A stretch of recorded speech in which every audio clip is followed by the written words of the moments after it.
Si Liberty Sandoval ho. Nasa loob po siya ng restroom. Pwede ko ba siya makausap? Sige po. Pasukin ko na.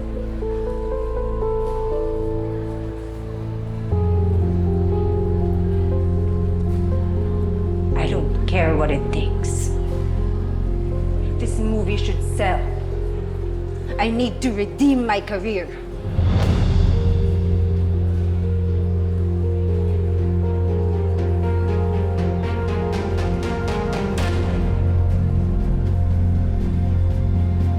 Sergeant Enriquez.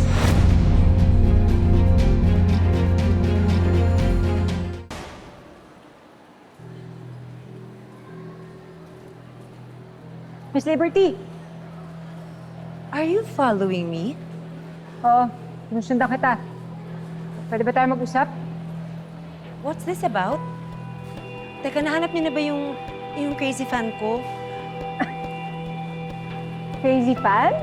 May nakakatawa ba? Wala naman. Pero ma'am, pwede mo bang i-explain sa akin kung bakit parehong-pareho yung sulat mo at yung sulat na sinasabi mong crazy fan?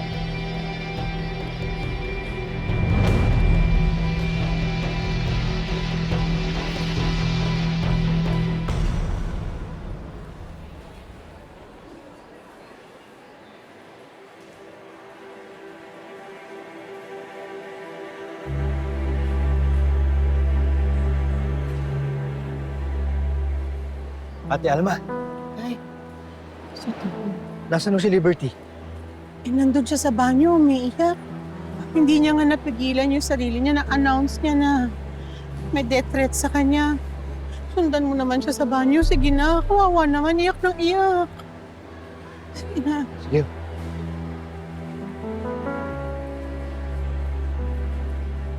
Ano ma'am? Bakit hindi ka makasagot? You're really expecting me to answer that? How dare you? Bakit? Ano ba pinapalabas mo, ha? Wala naman.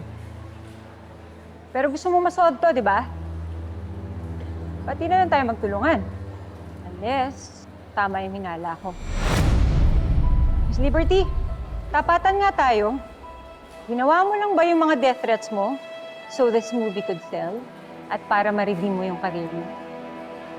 Alam mo, no wonder di kayo nagkatuluyan ni Anton. You're crazy. Ako? Baliw? Hindi ba mas baliw yung sumusulat ng sarili niyang death threats tapos magsusumbong sa mga pulis?